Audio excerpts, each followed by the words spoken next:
자, 먼저 첫 번째 기사가 이렇게 돼 있습니다. 긴급 지원금 대상자 3,600만 명 확대 검토다. 어제 저녁에 당정청 회의가 있는데 이 정도로 지금 어느 정도 가닥을 잡았다는 얘기가 나와요. 오늘 대통령 주재로 회의가 열립니다. 여기에서 공식적으로 발표될 것이라는 얘기까지 나오고 있습니다. 내용을 좀 더 보면요. 당정청 중위소득 150%를 기준으로 했다. 중위소득은요. 소득을 가장 많은 사람과 가장 적은 사람을 일렬로 나열을 합니다. 쭉 서기합니다. 그리고 그중에서 딱 가운데를 찝습니다. 그게 중위소득이거든요. 그럼 중위소득이 거의가 100%입니다. 그럼 50%, 150%는 그 100%보다 앞쪽에 많은 사람 50%를 말하는 거죠. 그러니까 중위소득 150%까지 준다는 거예요. 이 긴급지원금을. 뭐 재난소득이라고 또 표현되기도 합니다. 그래서 보니까 4인 가구 기준으로 전체 가구 수의 70% 정도가 되고요. 그러면 1,400만 가구. 그리고 인원을 보니까 3,600만 명 정도가 혜택을 받게 된다는 겁니다. 엄청납니다. 그리고 지급액은 100만 원 정도입니다. 오늘 청와대 비상경제회의에서 확정된다. 여기 구체적으로 좀 더 나와 있는데요. 중위소득 150%는 4인 가구 기준 월소득 712만 원 정도랍니다. 그럼 매달 한 700만 원 정도 받으시는 분도 100만 원 받을 수 있다. 이런 얘기가 됩니다. 지금요. 전체 가구의 70% 정도. 그리고 지급 방식은 상품권 또는 체크카드 3개월 유효기간으로 이렇게 얘기가 지금 나오고 있습니다. 관련 기사 하나 더 보겠습니다. 다음 넘겨주세요. 청와대 의지의 규모가 커진 코로나페이다. 이건 또 코로나페이라는 표현이 등장했습니다. 그러나 재원 조달 방법은 아직 결론 못 냈다. 그러니까 돈은 어디서 구할 것인가 이 부분은 아직 명확하지 않다는 거예요. 청와대는 가급적 많은 국민의 혜택을 그리고 광범위한 대상의 사상 첫 현금성 지원입니다. 체크카드, 지역화폐 형태로 줄 듯하다. 그러나 기재부, 정부죠? 기재부는 재정 건전성 악화 걱정을 하면서 이렇게 확대하는 것에 대해서 약간 부정적인 입장이지만 어제 회의 결과는 당과 청와대의 뜻이 강하게 반영이 된 거 아니냐 이런 얘기가 나오고 있습니다. 오늘 결정될 예정입니다. 자, 그러면요. 이거에 대해서 여러 가지 논란이 있는데 본격적으로 좀 여기 나오신 네 분과 좀 토론 좀 해보겠습니다. 먼저 거꾸로 좀 한번 가고 오늘 최영철 편집위원부터 보고요. 그다음에 이원희 변호사 이렇게 살펴보겠습니다. 먼저 최영철 편집위원은 이거 좀 어떻게 보세요? 이게 효과가 과연 있을 것인가 말 것인가 뭐 이런 논란도 좀 있습니다. 효과가 있을 것인가는 지금 차지하고서라도 예. 정부가 너무 많은 풍선을 띄웠기 때문에 예. 지금 안 주고는 안 되죠. 희망 고문을 너무 오래 했기 때문에 지금 주지 않고서는 배길 수 없을 만큼 지금 압력이 많이 커졌습니다. 그리고 실제로 필요한 부분들도 있고요. 뭐 지금 그 서울도 그렇지만 지금 가게가 거의 영업이 잘 되지 않습니다. 전국적으로 마찬가지입니다. 예. 사람들이 움직이지 않기 때문입니다. 예. 그래서 일정 부분의 소상공인들에게는 반드시 줘야 한다는 이미 여론이 비등했기 때문에 줘야 하는데 예. 지금 월 700여만 원을 버는 분들에게까지 줘야 하느냐에 대해서는 사실 논란이 있는 것이죠. 그리고 정부 재정이 튼튼하다면 괜찮지만 예. 정부가 제가 볼 때는 10조 원 마련을 하기 위해서는 어차피 적자 국채를 발행을 해야 됩니다. 예. 또 빚을 내고 줘야 하는데 지금 그리고 이 코로나 사태가 과연 언제 끝날 것인가도 한번 봐야 된다는 거죠. 예. 이게 지금 백신이 있습니까? 치료약이 있습니까? 없습니다. 그리고 외국에 우리가 수출을 하고 먹고 사는데 예. 외국의 환자들이 계속 늘어나기 때문에 이렇게 간다면 장기전으로 가야 하는데 지금 저렇게 폭을 넓혀서 많이 지금 줄 필요가 있는 것인가. 저는 이 부분에 대해서는 조금 부정적이고요. 지금은 소상공인들 지금 줄 많이 서 있습니다. 예. 지원금 받으려고. 예. 그런 분들에 대해서 조금 더 많이 주고 예. 그리고 범위를 넓히는 것에 대해서는 조금 보수적이었으면 하는 것이 제 생각인데 지금 저렇게 3,600만 명에게 먼저 100만 원씩 뿌려버린다면 과연 차후에 쓸 총알은 있는가에 대해서 사실 걱정이 된다는 거죠. 어제 김종인 대표가 얘기했다시피 예. 지금 513조 슈퍼 예산이 예. 있는데 그 부분에 대해서 예산 항목을 좀 바꾸어서 그 예산 범위 내에서 조금 예. 먼저 집행을 하고 예. 그리고 차후에 또 팬데믹이 확산된다면 그 이후에 또 다른 시나리오를 가져가야지 지금 당장 3,600만 명에게 10조 원을 뿌렸을 때 그 얻는 효과가 과연 얼마나 있겠느냐. 저는 사실 좀 지금 당장 많은 돈을 뿌리기보다는 예. 차츰차츰 그 시차를 예. 두고 그러한 시나리오를 갖고 가는 것이 맞지. 지금 제가 볼 때는 3,600만 이게 명을 어떻게 복지잖아요. 그럼 이거는 선별 복지입니까? 보편 복지입니까? 이 정도는. 저렇게 간다면 거의 보편적 복지가 가까운 거죠. 선택적 복지가 아니라. 보편적 복지는 한 번 줘버리면 예. 그것을 담을 수가 없고 예. 그리고 추후에도 계속 기대 심리가 살아있다는 예. 거죠. 그렇기 때문에 제가 볼 때는 이번에 3,600만 명까지 주는 것은 조금 성급하지 않나 저는 이렇게 생각합니다. 이원희 변호사. 이원희 변호사께서 좀 보시기에는요. 정책적 같은 거 좀 들여다 보시니까요.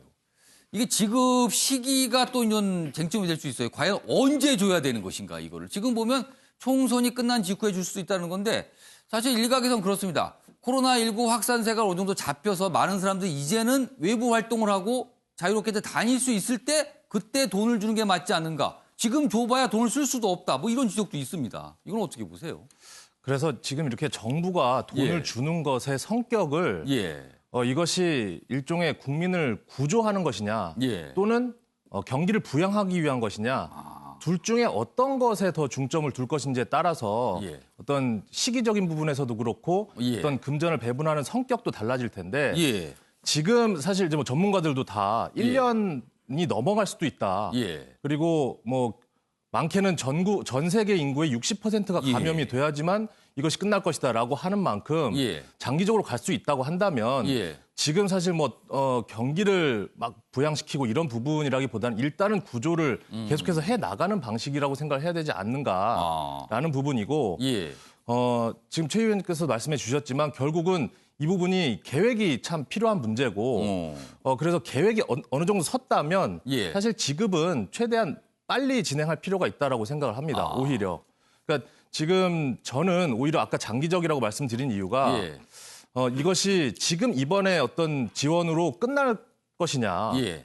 이 이후에 더 급격하게 더 경제 사정이 안 좋아진다든지 더 상황이 악화될 경우에는 그때는 어떻게 할 것인가? 네, 그때도 어떤 방식으로든지 정부에서 어떤 조치가 나가야 되는데 그래서 지금 단계가 끝이 아니다라는 것을 전제로 해서 계획을 세우고 예. 그 이후에도 지속적으로 이루어질 수 있게끔 하려면 예. 여기서 고민을 많이 해서 뭐 100%로 하든지 150% 많이 하든지 이 고민을 하는 동안 시간이 가게 하는 것보다는 예. 금액을 좀 줄이는 방식이 어떨지 모르겠지만 예. 일단은 빨리 지급을 해서 살릴 부분은 살려놓고 그 다음 단계를 모색하는 식의 어떤 구성이 돼야 될 거라고 생각을 하는데 다만 예. 지금 우려되는 부분은 예. 재정을 조달할 수 있을 것이냐. 지금 벌써부터 국채를 예, 예. 이제 발행을 해야 된다라는 얘기가 나오는데 예. 결국 이게 장기적으로 지속될 때는 국가 재정 자체가 예. 굉장히 위기에 처할 수도 있다. 그래서 지금 그냥 어떤 풀기식의 돈 풀기식의 부분보다는 시간은 예. 신속하게 가되 금액적인 부분은 이게 끝이 아닐 수 있다는 부분을 반드시 염두에 둬야 될 것 같습니다. 사실 미국의 경우도 지금 지급을 하기로 했죠. 우리보다 많습니다. 뭐 성인 한 명당 $1,200 뭐 이런 얘기하고 뭐 미성년자는 $500 얘기인데 다음 기사 좀 보겠습니다. 육주 역시 좀 논란이 좀 있나 봅니다. 나쁜 정책이다. 아니다. 이건 다리를 놓는 거다. 사람들이 건너가야 될 거 아니냐. 미국도 재난소득 갑론을박이다. 사전 선별 등 지급 방식도 쟁점이다. 미국 역시 쟁점이 되고 있습니다. 이런 상황에서요. 어제 김종인 총괄선대위원장이 이와 관련된 얘기를 했습니다. 들어보겠습니다. 지금 같은 상황에서 어차피 512조의 예산 중 상당 부분이 쓰지 못해 남게 됩니다. 정부와 국회는 신속하게 올해 예산의 20% 정도 규모를 명목 변경해서 코로나 비상대책 예산으로 전환해 우선 100조 원의 규모의 재원을 확보해야 합니다. 또 뭐 국민들이 금방 저희 이해를 돕기 위해서 뭐 원샷으로다가 뭐 100만 원을 준다. 나는 그런 거는 좀 합리적이 아니라고 봐요. 자, 김수환 평론가. 네. 뭐 우리나라도 이제 논란이고요. 근데 이제 정부는 방향을 잡았으니까 그걸로 가는 것 같아요. 자, 일단 궁금한 것 중에 하나는 이런 걸 주려면 소득 기준이잖아요. 그럼 네. 국민들의 소득을 정부가 명확하게 파악하고 있어야 되는 전제가 깔립니다. 예, 예. 좀 파악하고 있나요, 지금? 일단 뭐 국세청이나 그 의료보험 그쪽에서 예. 어느 정도 파악을 하고 있기 때문에 예. 기준을 일정 부분 정하는 거는 가능해요. 아. 근데 문제는 뭐냐면 그 예. 기준을 정하는 근거가 뭐냐는 거죠. 어. 왜냐하면 저렇게 줬을 때에 예. 여러 가지 문제가 있습니다. 첫 번째는 중복성과 형평성의 문제가 발생을 하는 거고요. 두 번째는 앞서 말씀해 주신 것처럼 지속 가능성의 문제가 발생하는 거고요. 예. 세 번째는 경제에 그럼 실효성이 있느냐 이 부분을 봐야 되는 거예요. 예. 이 세 가지를 봐야 됩니다. 예. 이 세 가지를 그럼 시뮬레이션을 했느냐는 거예요. 아, 과연 해봤느냐, 네. 지금. 그럼 시뮬레이션을 안 했으면 예. 이게 막 던지는 정책이 되면은 그 다음에 이게 안 먹혔을 때는 어떻게 되죠? 그러면은 제가 계속 얘기하지만 예. 이 경제가 펌프 역할을 해야 되는 거잖아요. 예. 아래 물이 되게 많은데 예. 이 물을 퍼올려야 돼요. 그러면은 재정이라는 건 마중물 역할뿐이 안 되는데 예. 펌프가 물을 넣어가지고 진공 상태를 만들어가지고 물을 퍼올릴 예. 수 있어야 되는데 이 펌프가 이 그 고무 패킹이 예. 고장이 났어요. 그러면 마중물 넣었을 때 어떻게 됩니까? 픽픽픽 하면서 그냥 물만 빠지고 예. 물이 끌어올려지지가 않잖아요. 그러면 나중에는 이 마중물이 남아있지 않으면 그 펌프는 쓸 수 있습니까? 못 씁니까? 어떻게 됩니까? 쓸 수가 없어지죠. 예. 그러니까 정확한 시뮬레이션이 없이 예. 막 얘기하면 안 돼요. 이거는 김종인 대표의 말이 저는 일정 부분 맞다고 봅니다. 재정 확대는 필수예요. 예. 경제 위기를 예, 건너가야 예. 되니까 다리 놓기도 맞습니다. 예. 근데 어떻게 놓을까라는 말이 없이 놓겠다고 말하는 건 굉장히 무책임한 거기 예. 때문에 저는 생계지원금이라면 예. 생계가 뭡니까? 주거비, 식비, 통신비 등 예. 공공요금 이런 게 우선이잖아요. 예. 이런 걸 우선으로 지원해줘서 정말 다리를 건너갈 수 있게 예. 먼저 해주는 정책이 중요하겠다 이런 생각이 듭니다. 윤경호 의원님, 뭐 여러 가지 쟁점이 있으면 일단 돈은 어디서 도달할 거냐 이게 가장 큰 쟁점입니다, 지금요. 국채 발행해야죠. 뭐 현실적인 방법은 그거밖에 없습니다. 추경 예산 편성할 때도 국채 발행합니다. 빚이잖아요. 빚입니다. 그러나 평상시 정상적인 상황이라면 효과 따지고 재정 건전성 따지고 경제학자들 얘기처럼 저런 나쁜 정책이라는 말 다 통합니다. 그러나 예. 지금은 예. 살고 봐야 되는 게 목적이거든요.